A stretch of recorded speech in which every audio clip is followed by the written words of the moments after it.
Ever since I was a kid, I've always been interested in science and math. Because you're a nerd. By the gods, no way, man. Not a nerd, you're not a nerd, you're not a nerd, you're not a nerd, you're not a nerd. Yeah, man, the gods are good. Thanks, guys. You're a fucking nerd. You got me, didn't you? No, it's weird. Maybe. But it kept me interested in the scientific issues, the scientific method. It kept me open-minded, even early. And it kept me open to the fact that we're always discovering. Okay, we may know some things. We have to remember that a theory is just a theory. Until it's proven through the scientific method using experiment and data collection, it's not fact yet. It could be true. It might be true. It's probably true. But until it's fact, it's just a theory. Now, as far as our history, we have lots of theories. Several, right? But sadly, anything over like 5,000 years ago is just conjecture and, reading carbon and reading strata and things of that nature, digging up stuff. But there's one thing that's always haunted our history, and only until recently, just recently, has its secrets been unobtainable. The answer to who or what is out there, just beyond our perceptions, just beyond our human hands, our human idea of what reality is. We have these five senses and we think, oh, that's got to be everything, right? Well, guess what? An ant thinks it's pretty hot shit too sometimes. But yet I can hold my finger right over top of an ant and he doesn't even know I'm there. So what else is around us that we don't really know is there? Now, is it really that hard to imagine, knowing how we are to ants, that there's some kind of other life form that's been around way longer than us? It's different and, possibly even more efficient with its perceptions than we are. I don't think it's as far stretched to think that scientifically. And yet we are but a speck amongst a sea of specks still. How can we be the lone speck with the ability to see ourselves and the other specks around us? I think it's a pretty good question. So for the last 20 years of my life, basically since the 2000s when you were able to kind of search the internet for things, I've been researching, sitting on the sidelines of the alien issue, and just talking to family, friends, anybody who would listen to it, which most people don't. You kind of get it. You're not an outcast, but they just don't want to hear you talking about aliens and shit, dude. But in this next series of videos, I'm going to tell you my story as it pertains to ufology, my experiences that I've had, which, I'm an experiencer and I'll tell you about it. I wasn't alone. I was with people, okay? And this thing was not fake. This thing was not far away. We'll talk about that and kind of where we are today with everything. And I'll discuss also where I think we're going to be going next and why. There's an open road ahead of us right now. And as a community, we need to choose wisely who's going to lead us there, or at least who we're going to choose to follow there. So I implore you to discover, as I have, that we are not alone and cannot be alone in this exponentially vast universe of space-time that we call home. And once you do the research, you may discover that aliens may not like us. So, as far as I can tell, and through all my research, I've discovered there's nothing real substantial, at least on record in our country, as far as anybody yakking about it, that happened before, the 30s and 40s. Right around Roswell's when everything kind of stuck itself into the mainstream population. Now you got to remember, back in those days, there wasn't much for news. You kind of had newspapers and things, that was about it. You couldn't just scroll through your latest Samsung or Apple, iPad or tablet or Galaxy or nothing like that.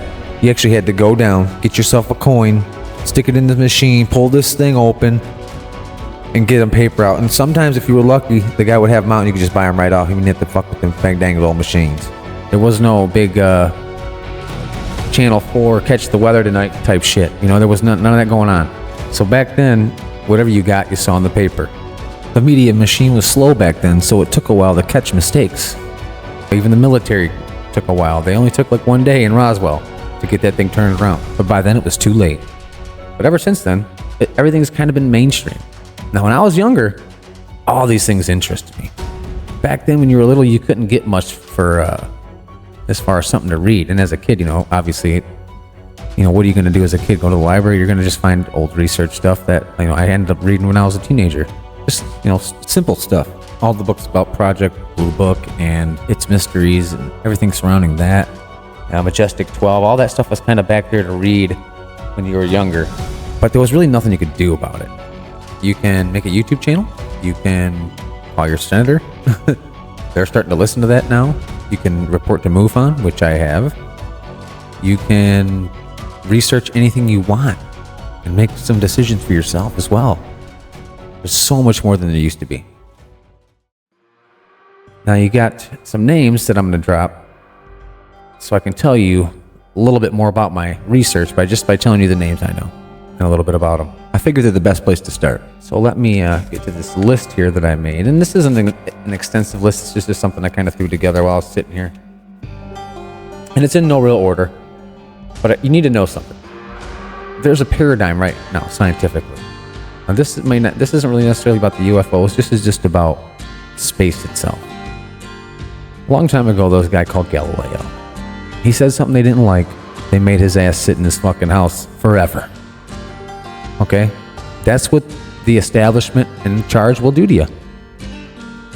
That's what your Neil deGrasse Tysons and all these people who have this power in the media, they're going to sway things to meet whatever scientific data that they have to keep them where they're at. Even if something new pops off.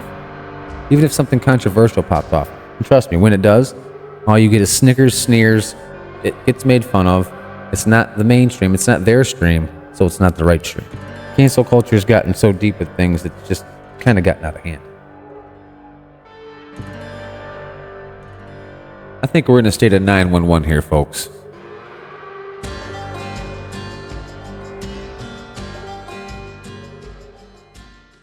Neil deGrasse Tyson. I did just drop a name there, didn't I? Well, I used to love Neil. He's kind of gotten out of hand lately. And now I'll mention Gary Nolan. Yeah, so Gary Nolan recently called out Neil deGrasse Tyson, and they're kind of in a feud right now. That gives you a little mark of the time here for scientists and little scientist-minded folk. Nerds like myself. Hey, there's nothing wrong with being a nerd. In fact, it pays typically. Hasn't been an issue since high school, okay?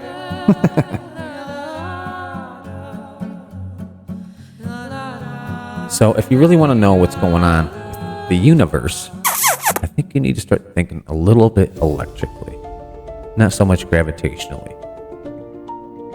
I know I'm going to get a lot of feedback on that, if I get any feedback from if anybody watches this video at all. But the one thing that I'm pretty sure of is they don't give electromagnetism enough cred in the physics world. For whatever reason, I don't know why, but it just doesn't seem to get enough cred. But back in the day, there was a guy. His name was Nikola Tesla. So if you want to start your research about UFOs, you need to kind of get some groundwork done so that when you get to the point of trying to figure out what the fuck these things are, you're going to have a little bit of a science background on what they might be doing, okay? So you want to research Nikola Tesla, James Clerk Maxwell. You're going to want to look this dude up, okay? So who is Tesla? Tesla was a guy who back in the day discovered how to harness the power of alternating current. So you had people like Westinghouse and people like Edison who were going to do what they could to steal from Tesla. They basically robbed this smart young man of everything he had, of all his potential. Okay? So you can look that up. Edison, Westinghouse, Tesla. It's one despicable, disgusting, disastrous story. So that's kind of the past, all right? So that's kind of what you want to look up to kind of figure out where we were at back in those days. Electricity. We were figuring out. Okay? James Clerk Maxwell was before Tesla. He had the Maxwell theory about electricity. You can look all that stuff up, electromagnetism. You can look all that up. Speaking of looking up, Kenneth Arnold looked up one day and saw what he described as saucers skipping across the water, which of course was turned into flying saucers by some lazy-ass journalists out there at the time. It really sucks knowing we missed out on skippy saucers. It's tough. Flying saucer. Thank you, Kenneth Arnold's misrepresented quote. After Roswell and all that stuff, he did Project Blue Book, which was ran by J. Allen Hynek. Now, J. Allen Hynek was kind of trying to go around telling everyone that they weren't, what you're seeing isn't real, what you're seeing is this, and what you're seeing is that. I remember it was Michigan, it was swamp gas, and that was the big thing back then. Oh, it's all just swamp gas. That was Project Blue Book. And that came from another project. They kept switching it around so that you couldn't really chase it too much. They kept burying it, it kept resurfacing and getting reburied. And people wanted to talk about it, resurface, and then it get reburied. And it's kind of been going this ebb and flow of burying it, and it's been resurfacing, burying it, and resurfacing. That's been going on now for about 100 years. Like we're all tired of it out here. We're scientifically evolved enough that where we can handle some things, and I think we need to figure this out. So that was about back in the 50s or so. After that happened, things kind of slowed down. You know, we had the 60s happen, Vietnam happened, and we were all in the war again. And once that happened, we kind of lost track of this stuff. Now, thank God there's people out there who really give a shit about this stuff, and they kept it going. And let's be honest, we all know this topic was never going to go away. I mean, you had people all through history, and they're starting to come out now. A lot of them came out too. A couple of people I'm going to talk about here, but you had people like Philip Corso, who claims that a lot of these reverse technologies came from aliens, like fiber optics. And there's a couple of things. There's actually a couple people in the military. Sergeant Clifford Stone, you can look him up. He's somebody you can listen to some of his stories and what he has to say. Now listen, if you listen to some of these testimonies, some of this stuff sounds very crazy. I can tell you right now, I've seen something with my own eyes, and the stuff isn't crazy. It's cool, but it's not crazy. No, I'm gonna get to why the aliens don't really like us as humans pretty soon here. Well, let me finish with these names. John Hutchinson, look it up. Hutchinson effect. You can look it up on YouTube. This man did some crazy. This guy is like a mad scientist. You want to think of like Marty McFly and Doc Emmett Brown, mad scientist? That's this guy, dude. And he discovered some crazy things. And once the military got a hold of him and his stuff, man, a bunch of other smart people got together. I mean, I'm sure took advantage of everything he had going on. In essence, he got Tesla'd, I guess you could say. What he has to teach you makes you almost hate the industry of and what, you know, how they rob us, basically. Anyway, let me just keep going. So you had Edgar Mitchell, you had Story Musgrave, who's talked about it. Who else? Buzz Aldrin's kind of talked about it a little bit. He's pretty tight-lipped, but he slips every once in a while. You also had Gordon Cooper, who testified to seeing things up there in old empty space where there shouldn't be things to be seen. Something about Neil Armstrong wasn't right. He seemed kind of weird after it all went down. Things were just weird, dude, for those guys, around those guys. Oh, did they land? Didn't they? Like, things are just weird around those guys. I don't know, man. It's gonna move up in time a little bit. We already landed on the moon, maybe. Who knows? And then we got.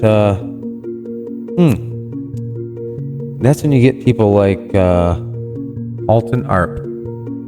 They come up with these theories about how the universe is really formed and how galaxies spawn from each other, from quasars and things of that nature. And he gets shot down, obviously, but the electric universe theory, which is basically Dr. Tolbert, Donald Scott, Walt Thornhill, they all kind of got together and kind of took Immanuel Velikovsky's ideas and ran with it along with Alton Arp. So basically, what I'm going to say is that the electric universe is onto something. It might be more about plasma cosmology than anything. And you're going to get a lot of physicists who say, oh, Walt Thornhill was a fraud and what he says is bullshit, double standards and all this other stuff. Listen, you can overmath things. What do you think what happened when they were looking at the movements of the heavens back in the day and they saw that they would have to spin in small circles called epicycles? They would just make concentric circles and they just said, oh, the math works, so they must do that. Dude, the math can make anything work, guys. Knock it off with your math, dude. Whatever happened to all of our experiments we used to do? Jeez, oh, Pete, everybody's trying to math everything to death, dude, and use a computer to simulate everything. Get out there and blow something up. Shit. Okay, and then, anyway, it's worth the look. It's worth the look. Just something to listen to, man. There's a middle ground here. They don't want to hear this information, and Walt's trying to throw out the baby with the bathwater with physics. And I get it, dude. I get it. God, I don't want to do him yet. I'll get around to him. I'll get around to this doctor soon enough. Because now we're getting up into kind of the times of now. Let's see, where do I want to go with this? So some of the first radar data that we would get from UFOs, anytime you'd get it, it would be taken. The government would come and take this information. There's a man, his name's John Callahan. Okay, look that guy up. Now listen, this guy's a man's man. And you can tell when he tells you something, he ain't bullshitting you with what he's telling you. His story's kind of simple and sweet, dude, and he ain't gonna lie. He has no reason to really lie about it. And it's not fantastical what he sees. He didn't see anything. He's just a witness to what the government does and how they try to shut shit down. And this is what's gonna run through pretty much every story that comes through this door of government obfuscation, is that they come and take shit and they obfuscate, hide. If somebody does get out with something, they make them look bad.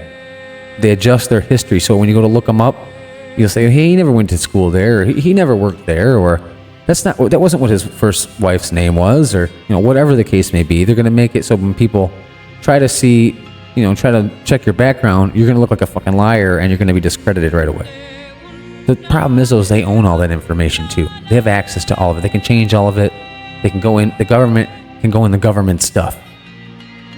And the fact that people don't understand this it really blows my mind. It really does.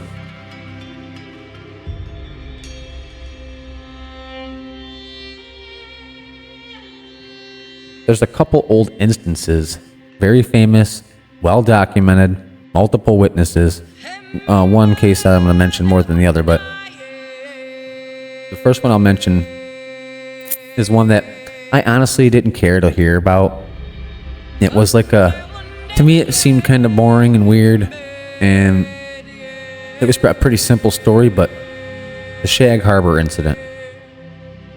So over in Canadidia, they had an incident where something came down in the harbor, which is at the tip of Nova Scotia in 1967. They spent a few days, divers did scouring the harbor, looking at the bottom. They didn't find anything. Quarter century later is when it kind of got big. And then I saw it on, I think it was Unsolved Mysteries with Robert Stack, if anybody can remember that day. Good old Unsolved Mysteries. Had me many a nightmare from them. But good old Shag Harbor, that was definitely on there. Robert Stack did tell me about Shag Harbor. It's kind of Canada's Roswell, I guess you could say. So fishermen went out later that night after this thing went down, and they said they found yellow foam. I wonder whatever happened to those fishermen. Be something to find out, wouldn't it?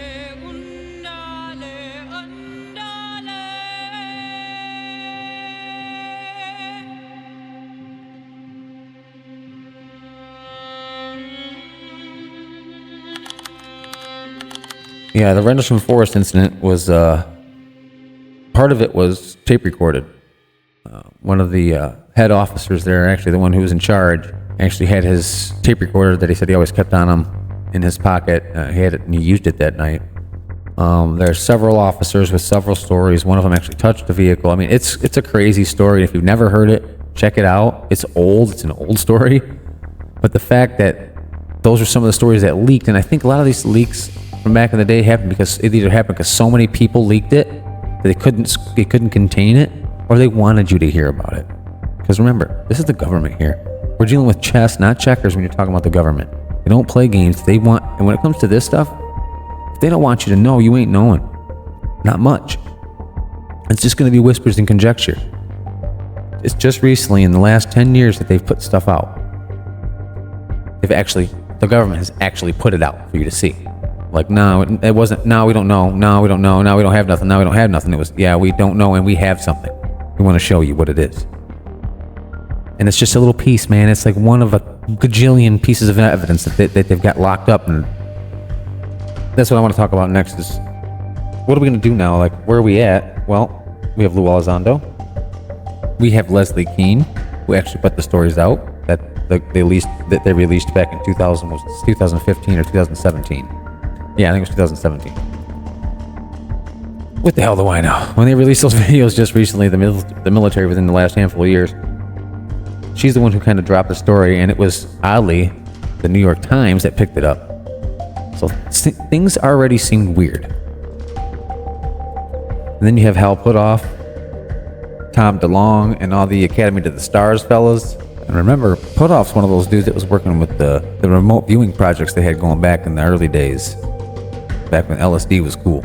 It's not just your scientists anymore. It's not just your Stanton Friedmans, who I haven't even mentioned yet. But Stanton Friedman he was a physicist back in the day, and I liked Stanton Friedman. I didn't agree with everything he said, which is my case with pretty much everybody on this list. He was really hard on somebody that I believe was telling the truth. I'll get to him soon. But he was an avid disbeliever of this person. But he was a physicist. I gotta tell you, physicists have a hard time with some of the issues, like the electric universe. They're so wrapped in particle physics and all that kind of stuff, and trying to unify relativity with particle physics or whatever, and they don't want to see some of the bigger stuff that's really happening. And that's fine, dude. I ain't no physicist, so I guess I can't get shit to say about it, but I'm just telling you what I can see from the outside. I can see, you can see trends sometimes. Hey man, I was cool with ranch dressing on everything before everybody else was. Let me just tell you that right now. People steal my ideas constantly. I was eating ranch in the freaking 80s, dude, okay, on everything. But anyway, what have I got here? Okay, so now some people say this guy's a charlatan with what he says. Some people say his wife said he was lying about how he got his injury, his main injury that he talks about. I don't know that for sure. And I don't know if she was told to say that. Like, who knows what's going on anymore? But he was murdered. Choked to death by his own catheter, okay? His name's Phil Schneider.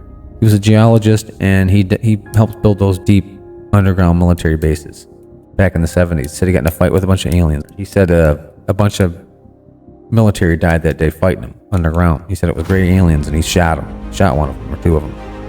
Anyway, it's a crazy story. And I know all this sounds really crazy, but you have to hear it from the horse's mouth. I'm just giving you kind of an overview and a quick thing just to make this quick, just so you kind of know the things I've researched and who I've listened to. And I'm not saying, like I said, I'm not saying I believe everything everybody says. You have to take the grain of salt, Like I said, his wife says he was lying about the injury that I thought was cool that he got. So, who really knows? But the thing is there is some truth to a lot of these stories.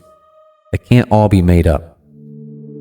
And after I've seen what I've seen, I know it ain't all made up. But I digress. I want to mention another guy, Gary Nolan. He's worth a second mention. He's a virologist at Stanford, but he also does little material science, I think. And he's got some information. He become a believer recently. Or maybe not recently, but he's come out as a believer recently. Smart guy.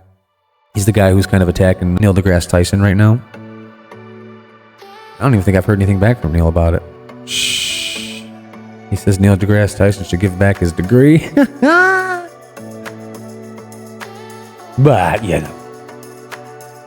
I think it's just, this is like a nerd soap opera right here. These two guys fighting it out. Okay, so now I'm getting down into the nitties. So let me get this guy out of the way. His name is James Fox, right? He's a filmmaker. Does some great films. If you haven't seen James Fox's documentaries and films, check them out. He's easy. Anybody I mentioned on here, you can look up. You can Google him. It'll pull their shit right up, dude. There's nobody's secret on here. Everybody that I can research, you can research. So he's a filmmaker. Watch his stuff. He's got some good stuff. So now we're having these hearings. On the 13th of November, we are going to have a UAP hearing. There's been another one already. It was back in the summer. There's a lot of stuff online about it. If you're on YouTube looking at this right now, you're probably going to read into it. It's not in the mainstream, and I wish this would get more into the mainstream. And as a matter of fact, in this community, when something goes mainstream about this, we get giddy, man. Because finally somebody else is seeing what we've all been seeing back here. I feel like we're kind of standing at the edge of the curtain. The Wizard of Oz, we kind of get to peek back every once in a while. We don't get to see everything. But we've been telling people, hey, there's something going on back here, and people are starting to finally like hear some clittering and clattering behind the curtain, dude. And they're starting to look a little bit. Hey, man, there's a little something back there. Yeah, dude. I don't know what's going on, but I can see some shit flying around back here, bro. And it ain't no motherfucking 747, homie. All right. Okay, now we're into the fucking dirt, dude, and the good stuff. What I consider the good stuff. Okay, this is like if I were to pick like a soap opera, this would be like my good old Saints Through the Hourglass Days of Our Lives compared to your, whatever another soap opera's name was. My aunt watched them. I didn't. General Hospital. Okay, it would be like my Days of Our Lives to your General Hospital. This is my episodes that I like, so I may talk a little more about these. The first person I want to mention is somebody that doesn't get any rep anymore, and he's starting to again. But he's been around for a long time. Matter of fact, he's the one who turned me on to all the underhanded shit the government does behind our back and got me kind of looking into everything. Thank you so much, Dr. Stephen Greer. This is all your fucking fault, dude. You're the one who made me do this, man. Mr. Greer, I mean, his history is kind of crazy. He worked for a big hospital chain where he's, around where he was from, where he was living, out there in North Carolina, the head of the ER division, where all the nasties, gunshots, stabbings, murders, people dying from murder attempts, things, he was dealing with all that, car accidents. So it was a very hectic lifestyle. His uncle was a scientist at Northrop Grumman, worked on the lunar module, so he got to rub elbows with some of those engineers up there. So he kind of was in on some things. I think his uncle worked on a couple projects for the government.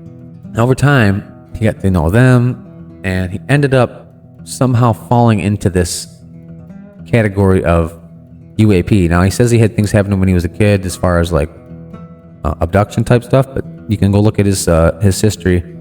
The reason why I was drawn to it is because it was a government cover-up, and it sounded feasible. Now, I've always believed in these things, but I never had any proof until later in my own life when I had my own experience. I was with my son, and I was with my son-in-law. There was 3 of us who we all saw it. We all saw the same thing, and this wasn't some little twinkle in the fucking sky, dude. You could see this thing's shape, the size of it, everything. But I digress. Again, that's another story. Anyway, so if you want to know about special access programs, why people are getting pushed out, why people are coming forward, and why it's dangerous to come forward because people have been killed, you go ahead and look up Dr. Greer. And he still goes on today about what's happening with that. But he's the one who got me interested. I just want to say thank you to Dr. Stephen Greer for that. You also have Dr. Stanton Friedman, who I mentioned earlier, who was totally in a disagreement and totally didn't believe this one person, this one scientist that I believed when I heard it, and his name is Bob Lazar. If you don't know who Bob Lazar is, go look him up. You're going to probably see Jeremy Corbell and George Knapp when you look him up, because George Knapp and Bob Lazar are hand in hand together coming into this situation. What had happened was Bob Lazar called, said his name was Dennis, and wanted to show that he had information, all right, about something he saw out in the desert, S4. It's a little subsidiary of Area 51. And it almost didn't happen. George Knapp had to wrestle him into the van and get him to do the interview. And anyway, the rest is history. So if you want to look up George Knapp, Bob Lazar, Jeremy Corbell, look them up. Jeremy Corbell is an independent filmmaker. I think he's like a tradesman too. He does trades. Like that was what he did before. He's trying to find out what the hell's going on with all this stuff, and he's getting pretty far. He knows a few people. People don't like to fuck with him too much. He gets answers. At least he gets told things. I don't know how true most of it is, but he gets told a lot of things. I hope he doesn't become a tool for misinformation. And let me see, am I missing anybody on my list? Oh, the last person to be talked about really in this sphere, the new player, a couple of new players. There's a general, 3-star, I believe it was. I believe he was the Admiral of Meteorology or something, Tim Gallaudet. You can look him up as well. He's going to be at the hearing, I believe, on the 13th. James Lukatsky is not going to be there. That's another name recently who came out saying he's got some things to say, but he doesn't want to say them. Thanks, bro. Thanks for all the help. Then you got David Grush, who just recently came out in the last set of hearings with David Fravor and that other pilot, Ryan Graves. Now, all these people, all these names I'm saying, all these things, they all come together, man. They all come together in some weird ball of shit, dude. When we really still have no answers. I can tell you that we figured some shit out as human beings because of electromagnetism and physics and, you know, all these things. We figured some things out. Now, all that aside, I told you I was going to tell you something. I told you I was going to tell you exactly why the aliens don't like us. So let's get to that. Why don't aliens like us, Robert? You can know it all. There's something that we have in the military called compartmentalization, okay? And if you know anything about this, if you've been following UFOs at all, you've heard this term, you've heard it used, you know why they use it, and you see why they use it, and you see what it is, and you love it. You have a love-hate relationship with it because as far as for national security and to keep things hush-hush when you need to, it's a great tool. However, since the dawn of time, we have been compartmentalized. We've been in cliques and little groups and, you know, on teams and stuff. And because we do that, we can never really get together as an entire planet. I mean, shit, we don't even speak the same language here. This is a problem, I would imagine. For an interstellar group of people, they'd probably just pass us by, and if they're here, they're just here to hang out, chill. Maybe they've been here for a long time. This is one of their spots, dude, and we're fucking it up. Who knows? We don't all live the same way. We don't have the same belief systems because we're fractured as a race. We've always kept walls up against the other factions that didn't agree with us, and we always will, it seems. Now, with the internet here, we can learn each other's languages. We can start to live globally. As long as we can keep this thing going, I think it can be all right. Without blowing ourselves up, we win. However, we're not there yet. We're still compartmentalized as individual countries. Because we all know some stuff about these things, dude. When you have these spy versus spy games, first thing they ask you is, what do you know about UFOs? What do the US know about it? We ask the Russians, what do you know about it? The Russians ask the Australians, what do you know? The Chinese, what do you know? What do you know, Japan? Everybody wants to know what everybody else knows because nobody talks to nobody. Because we're all compartmentalized as countries. And that's why these aliens don't want to mess with us, man. We're still warish. We're still tribal. No matter how you look at it, no matter how you cut it, you can't deny it. We might be a little more sophisticated. We might be holding our pinky a little higher. But we're still holding a gun on the other hand, or a knife.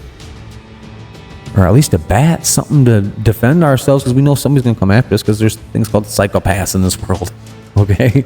I don't know if there's alien psychopaths, but for humans, we have them. We're starting to learn about them a little more. Matter of fact, I just watched a thing about them today. I took a test. God, I failed to be I'm a failed psychopath. I didn't make it. I hope you guys are happy to know that. But that's basically my list, okay, of people. I've been following everybody on that list for quite a while now, doing my research. There's another thing we need to be worried about, and that's the false flag operation. If you listen to Stephen Greer, you're going to find out what I'm talking about. Oh, I didn't mention Danny Sheehan. Danny Sheehan's a lawyer, okay? Back in the 70s, he said he got to see some things, pictures of things. He got to learn a few things. He used to work for the disclosure program with Stephen Greer. They've had a falling out. I don't know what happened. He now does his own work for other people. I think he's working for Lou Elizondo right now to try to help him. All right, speaking of Lou Elizondo, I mentioned him earlier. He's one of the whistleblowers who just came out recently. He basically quit his job. He couldn't take it no more, the dishonesty. And he was the head of the AATIP program, which stands for... Dude, I'm not even... That name has changed so many times. It's changed names more than P. Diddy changed... I can't even tell that joke anymore. Is it even funny anymore? Is that joke even funny anymore? Anyway. But as far as Lou, he was able to slip the grip of the military, and he lubed his way right out of there. And now he is telling his story everywhere you see. So if you see Lou out there, tell him I said hi. Point is this is like a big fraternity, and it's a fraternity you can get in if you want to try to follow where the truth's leading. So please join us in our community. You don't have to call yourself a ufologist, all right? Just follow. Just call yourself a ufollowist. Just kind of follow along and see where this information leads. You don't have to partake, and you don't have to even make a decision right now. Just try to get all the information you can, and I'm hoping I'm helping. And hey, if you like this kind of content, don't forget to like and subscribe. It really helps me out. Doesn't hurt nobody to have me pop up every once in a while, does it? I mean, I hope not. I mean, I really appreciate it. And hey, I have another channel. It's my main channel. It's my work channel. It's Silk Coat Nation. This channel right here. So if you like blue collar type work and you like watching guys seal coat driveways and things of that nature, you know, the stuff that looks aesthetically pleasing to watch for some odd reason, then come on, join the channel over here this next April when we pop back up again. I put videos up here and again for it, but we're usually summertime channel. We usually run from April to into October, November, and we usually have a pretty good time. Hope to see you over there, and we'll see you on the next one.